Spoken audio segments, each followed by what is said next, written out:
दोस्तों चाहे मर जाना, लेकिन सावन में महिलाओं को ऐसे बाल कभी नहीं धोने चाहिए। घोर पाप लगता है, घर परिवार बर्बाद हो जाता है। सावन के इस पवित्र महीने में भूल कर भी अपने केश यानी बाल ऐसे कभी मत धोना, बने बनाए काम सब बिगड़ जाते हैं। दोस्तों अगर आप भगवान शिव से प्यार करते हैं तो कमेंट बॉक्स में सच्चे दिल से हर हर महादेव ओम नमः शिवाय जरूर लिखें। दोस्तों सावन का महीना बहुत ही शुभ और खूबसूरत महीना होता है, प्यार का महीना होता है। सावन का हर एक दिन उतना ही पवित्र माना जाता है जितना कि गंगा जल। सावन में शिव जी की पूजा अर्चना करने से मनोकामना पूर्ण होती है। अच्छे वर की कामना करने वाले लोग सावन सोमवार व्रत अवश्य रखें। आपको बता दें, सावन जब बरसते हैं तब अक्सर हम उसमें स्नान करते हैं तथा बालों को धोते हैं। पूरे सावन हम खुशी से बरसात का लुत्फ उठाते हैं। लेकिन क्या आप जानते हैं, सावन के इस पवित्र महीने में किसी भी महिला को ऐसे बाल कभी नहीं धोने चाहिए। हो जाती है पति की मृत्यु, पति का काम धंधा बिजनेस सब ठप हो जाता है, संतान को मिलते हैं कष्ट। तो आइए जानते हैं। दोस्तों आज का विषय है सुहागन महिलाएं किस दिन बाल धोएं और किस दिन ना धोएं। सुहागन महिलाएं ग्रह लक्ष्मी होती हैं। ग्रह लक्ष्मी यानी कि घर की लक्ष्मी यानी कि घर की सुख समृद्धि इन पर निर्भर करती है। ऐसे में सुहागन महिलाओं को कब अपने बाल या फिर सिर धोना चाहिए और कब नहीं, ये तिथि और वार पर निर्भर करता है। दोस्तों पहले बात करते हैं तिथि की। अमावस्या, एकादशी और पूर्णिमा के दिन बाल नहीं धोने चाहिए। बहुत ही घोर अनर्थ माना जाता है। ज्योतिष शास्त्र के अनुसार अगर देखा जाए तो अमावस्या, एकादशी, पूर्णिमा तिथि पर चंद्र या तो उच्च या फिर नीच स्थिति में होता है। शास्त्रों के अनुसार चंद्र मस्तक को प्रभावित करता है। दोस्तों दूसरा, हमारे हिंदू पंचांग में तिथि के अनुसार ही व्रत और त्योहार मनाए जाते हैं। ये शुभ दिन है, इनके एक दिन पहले ही बाल धोने लेने चाहिए। इनके एक दिन पहले बाल धो लेने चाहिए। दोस्तों अब चलिए जानते हैं वारों के बारे में। किन वारों में बाल नहीं धोने चाहिए, किन वारों में बाल धो सकते हैं। यहाँ भी आप एक बात का ध्यान रखें कि आप किसी भी वार का व्रत रखते हैं तो उस व्रत वाले दिन पर उस वार में आप बाल नहीं धो सकते। एक दिन पहले ही बाल धोकर शुद्ध हो सकते हैं। दोस्तों क्या रविवार को बाल धो सकते हैं? तो आपको बता दें कि रविवार का व्रत रखते हैं या सूर्य देव की आराधना करते हैं तो रविवार को बाल ना धोएं। यदि आप व्रत भी रखते हैं और किसी अनिवार्य कार्य की वजह से ही आपको रविवार को बाल धोने पड़ जाएं, तो आप ये उपाय कर सकते हैं। आप गुड़हल के फूल ले लीजिए, उन्हें थोड़ा सा मसल कर उससे जो रस निकलता है उसे अपने बालों में लगा लीजिए। उसके बाद बालों को धो सकते हैं।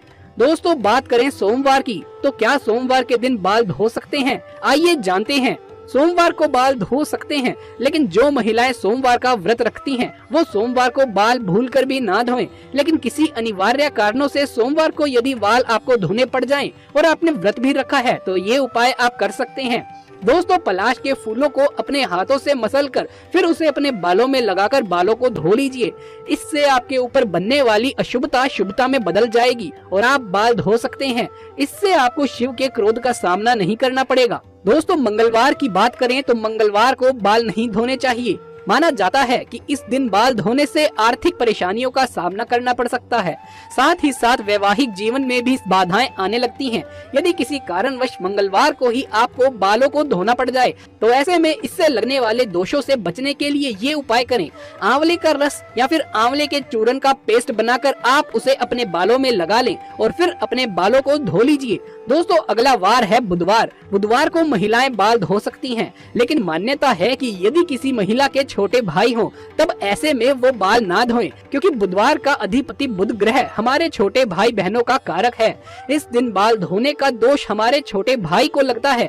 इससे बचने के लिए आप वरुण देव यानी कि जल के देवता को या फिर बुधवार के स्वामी श्री गणेश जी को अपना बड़ा भाई बना लें। फिर भी दोस्तों किसी कारणवश बुधवार को यदि आपको बाल धोने पड़ जाएं तो इसके दोषों से बचने के लिए आप एक उपाय कर लीजिए। तुलसी के 5-6 पत्ते लें और उसे मसल कर अपने बालों में लगा लें, फिर बाल धो लीजिए। बड़े से बड़ा संकट आप इससे टाल सकते हैं। यदि घर में तुलसी नहीं है तो आस पड़ोस में भी किसी से तुलसी मांग कर उसके पत्ते लें और यही कार्य करें।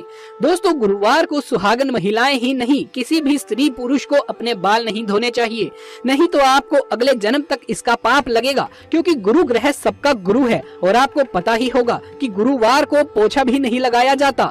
ऐसी मान्यता है कि गुरुवार को बाल धोने से या फिर पोछा लगाने से, ऐसे कार्य करने से माँ लक्ष्मी रुष्ट हो जाती है। गुरु का नाश होने से घर में कलेश बढ़ता है, बर्बादी आती है, घर का नाश होता है। दोस्तों, यदि गुरुवार को अनिवार्य कार्यों से बाल धोने पड़े तो इसके दोषों से बचने के लिए ये उपाय करें। थोड़ी सी हल्दी ले या फिर बेसन, या आप इन दोनों को मिलाकर ही एक लेप बना सकते हैं, उसे अपने बालों में लगाएं, फिर बाल धो सकते हैं। दोस्तों, शुक्रवार की बात करें तो शुक्रवार के दिन सुहागन महिलाएं अपने बाल धो सकती हैं। दोस्तों, अगला वार है शनिवार। शनिवार को सुहागन महिलाएं अपने बाल ना धोएं। शनिवार यानी कि शनि देव का दिन माना जाता है। जैसा कि आप जानते हैं कि सभी देवों में न्याय के लिए उचित स्थान शनि देव को दिया गया है। शनि देव को न्याय का देवता कहा जाता है। एक तरह से आप उन्हें पूरे ब्रह्मांड का जज भी कह सकते हैं। इसी कारण सभी लोग शनि देव के प्रकोप से, उनके क्रोध से डरते हैं। दोस्तों, यदि आपको शनि के प्रकोप से बचना है तो इस दिन आप बाल कतई ना धोएं। किसी अनिवार्य कार्य से अगर आपको इस दिन बाल धोने भी पड़ जाएं, तो इस दोष से बचने के लिए पहले अपने बालों में कच्चा दूध लगाएं, फिर बालों को धो लें। बालों में थोड़े से कच्चे दूध का छींटा लगाकर बाल धोने से शनिदेव की बुरी दृष्टि नहीं पड़ती। इसके अलावा भी दोस्तों, हम आपसे कुछ जरूरी बातें शेयर करना चाहते हैं, और वो ये कि सुहागन महिलाएं अपनी मांग में सिंदूर भरती हैं। शरीर के इस स्थान को यानी कि मांग को गंगा स्थल माना जाता है, तो जब यहाँ पर सिंदूर लगाया जाता है तो उसे गंगा सिंदूर कहते हैं। यही पवित्रता और सौभाग्य की निशानी है। इस कारण जो सुहागन महिलाएं नहाकर मांग में सिंदूर भरती हैं, वो पूजा पाठ में शामिल हो सकती है। अगर वो बाल ना भी धोए तो भी वो ये कार्य करके पूजा पाठ में शामिल हो सकती है, क्योंकि उसे पवित्रता और सौभाग्यवती का वरदान प्राप्त है। दोस्तों, लेकिन पुरुषों को हर दिन बाल धोकर ही पूजा पाठ में शामिल होना चाहिए। एक और डाउट रहता है कि मासिक धर्म के दौरान आप बाल धोएं या ना धोएं। अलग अलग प्रांतों में इसकी अलग अलग प्रथाएं हैं। कई जगह तथा हमारे आस पड़ोस में भी मासिक धर्म के तीसरे दिन के बाद कंपलसरी बाल धोते हैं। इसमें तिथि या वार बिल्कुल भी नहीं देखा जाता, लेकिन इस विषय में वार और तिथि का आप जरूर ख्याल रखें। शादीशुदा महिलाओं को अपनी मांग सदैव भरनी चाहिए। जितनी लंबी आपकी मांग होगी, उतना ही आपके पति की उम्र लंबी होगी। आपके पति को मान सम्मान मिलेगा। जो स्त्री अपनी मांग का सिंदूर छिपाती है या थोड़ा सा लगाती है, उसका पति भी समाज में छुप जाता है। ऐसी महिला का पति हमेशा हार का मुंह ही देखता है। दोस्तों, सावन का महीना शिव भक्तों के लिए प्यार की सौगात लेकर आता है। ये वो महीना है जिसे हम प्यार का महीना भी कहते हैं। साथ ही साथ शिव भक्त बड़ी जोरों शोरों के साथ सावन के महीने का बड़ी ही बेसब्री से इंतजार करते हैं। सावन में भगवान शिव धरती पर आकर अपने हर भक्त के घर में वास करते हैं और उनकी सच्ची भक्ति से प्रसन्न होकर उन्हें धन धान्य करते हैं। सावन का हर एक दिन बहुत ही शुभ माना जाता है। हर दिन पवित्र होता है। हर दिन भगवान शिव की पूजा की जाती है। लेकिन सोमवार के व्रत की बात ही कुछ और होती है।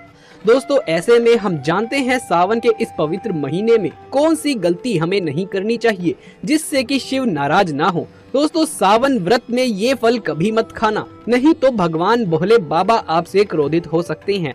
आपका व्रत टूट सकता है। आइए जानते हैं कुछ ऐसी सावधानियों के बारे में जिसे भूलकर भी आपको नहीं करना चाहिए। दोस्तों, चाहे कुछ भी हो जाए, सावन के इस पवित्र महीने में 5 ऐसी महिलाओं और पुरुषों को सावन का व्रत नहीं रखना चाहिए। भगवान शिव हो जाते हैं क्रोधित।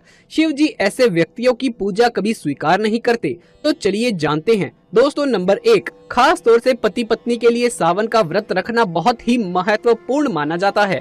इस व्रत को पूर्ण रूप से करने से वैवाहिक जीवन सफल हो जाता है और 7 जन्मों तक का साथ मिल जाता है। लेकिन क्या आप जानते हैं, अगर आपने हिंदू रीति रिवाजों के साथ 7 फेरे नहीं लिए हैं तो आप सावन के इस व्रत को नहीं रख सकते। ऐसे में आप व्रत से दूर रहें। बगैर 7 फेरे लिए कोई भी प्रेमी जोड़ा इस व्रत को नहीं कर सकता। शास्त्रों में इस बात की कतई मनाही है।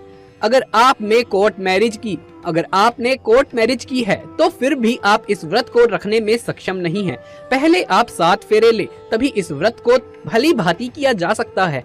7 फेरे लेने के बाद आप किसी भी धार्मिक कार्य में शामिल हो सकते हैं, और अगर आप शास्त्रों के विरुद्ध ऐसा करते हैं तो आप पाप के भागीदार बन सकते हैं। दोस्तों, नंबर 2, मन में क्रूर विचार। एक दुष्ट व्यक्ति सावन के इस पवित्र महीने से हमेशा दूर रहे। ऐसे व्यक्ति की पूजा कभी स्वीकार नहीं करते महादेव। अगर हम शास्त्रों की माने तो अगर आपके मन में गलत विचार आते हैं और आप दूसरों के प्रति गलत भावना अपने मन में रखते हैं तो आप सावन का व्रत कभी नहीं रख सकते। शिव ऐसे व्यक्ति से हमेशा क्रोधित रहते हैं और उनकी पूजा कभी स्वीकार नहीं करते। अगर आपका मन सच्चा है तभी शिव जी आपकी पुकार सुनेंगे। दोस्तों, नंबर 3, तलाकशुदा व्यक्ति को भी सावन के इस पवित्र महीने में शिव जी की आराधना नहीं करनी चाहिए, क्योंकि ये महीना प्रेम का प्रतीक माना जाता है। इसीलिए आप इस व्रत को कतई ना रखें। आपको बता दें, शास्त्र कहता है जो प्रेमी जोड़ा एक दूसरे से दूर रहते हैं तो उन्हें वक्त के चलते ही एक हो जाना चाहिए, तभी ईश्वर उनकी भक्ति स्वीकार करता है। शास्त्र कहता है पति पत्नी जब साथ में मिलकर ईश्वर की आराधना करते हैं तो कई गुना फलों की प्राप्ति होती है। ऐसे में अगर आप सावन का व्रत रखना चाहते हैं तो दोनों को एक होना पड़ेगा, तभी महादेव आपकी पूजा स्वीकार करेंगे। दोस्तों, नंबर 4, आचार्य चाणक्य के अनुसार एक वैश्य की पूजा भी ईश्वर कभी स्वीकार नहीं करते तथा ये शास्त्रों के विरुद्ध है। ऐसा करना महापाप माना जाता है। ऐसे में सावन के इस पवित्र महीने में ऐसी महिलाओं को दूर ही रहना चाहिए और व्रत तो कभी भी गलती से भी नहीं रखना चाहिए। दोस्तों, नंबर 5, ये गलती कभी मत करना। शास्त्रों के अनुसार कुंवारी कन्याओं को शिवलिंग कभी स्पर्श नहीं करना चाहिए, इसे पाप माना जाता है। और दोस्तों, वहीं जिस व्यक्ति के मन में स्त्री के प्रति गंदे विचार या वो व्यक्ति गालियां देता हो तो भगवान शिव ऐसे व्यक्ति को नरक में भी स्थान नहीं देते।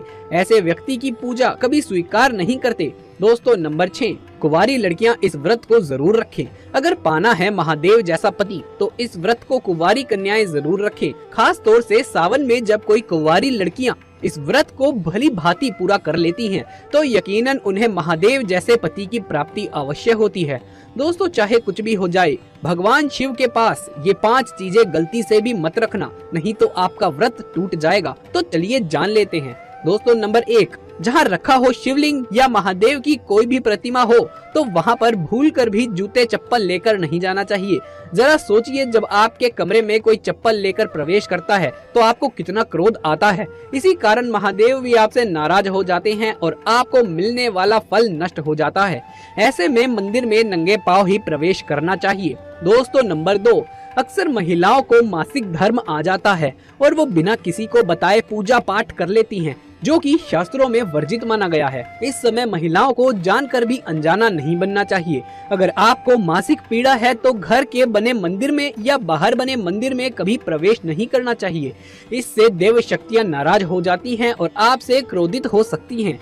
ऐसे समय में शिवलिंग को छूना घोर पाप के बराबर माना गया है। जरा सोचिए, ऐसी अवस्था में जब महिलाओं को ही बुरा लगता है तो ईश्वर को तो कितना बुरा लगेगा। इसीलिए ऐसी अवस्था में महिलाओं को मंदिर या घर के पूजा पाठ, भगवान की प्रतिमा को छूना या तुलसी में पानी भी नहीं चढ़ाना चाहिए। तुलसी का पौधा भी सूख जाता है। जब देव शक्ति नाराज होती हैं तो लाजमी है कि घर में कंगाली और गरीबी, लड़ाई झगड़े होने लगते हैं। ऐसे में ऐसा कभी ना करें। दोस्तों, नंबर 3, शास्त्रों में बताया गया है कि जहाँ होता है शिवलिंग तो वहाँ पर सभी शक्तियाँ सक्रिय रहती हैं। अगर घर में होता है शिवलिंग तो वो व्यक्ति महादेव की कृपा सदैव पा लेता है। वास्तु शास्त्र के अनुसार शिवलिंग से हर वक्त ऊर्जा का संचार होता रहता है। इसीलिए शिवलिंग पर जल धारा हमेशा होनी चाहिए, जो ऊर्जा को शांत रखती है। दोस्तों, नंबर 4, शास्त्रों में बताया गया है कि तुलसी और महादेव का बैर माना गया है। इसी कारण तुलसी में शिवलिंग और गणेश की प्रतिमा को नहीं रखा जाता। कई लोग जाने अनजाने में शिवलिंग को तुलसी में रख देते हैं और घर में परेशानियां आना शुरू हो जाती हैं। इससे महाशक्तियां क्रोधित हो जाती हैं। शिवलिंग पर तुलसी भी नहीं चढ़ानी चाहिए। तुलसी में और शिवलिंग में कुछ दूरी होना लाजमी है। इसके अलावा इस बात का भी ध्यान रखें कि अगर आपने सावन का व्रत किया है तो व्रत में फलों में आपको नाशपाती का सेवन नहीं करना चाहिए। ये घोर पाप माना जाता है। इससे आपका व्रत सफल नहीं होता।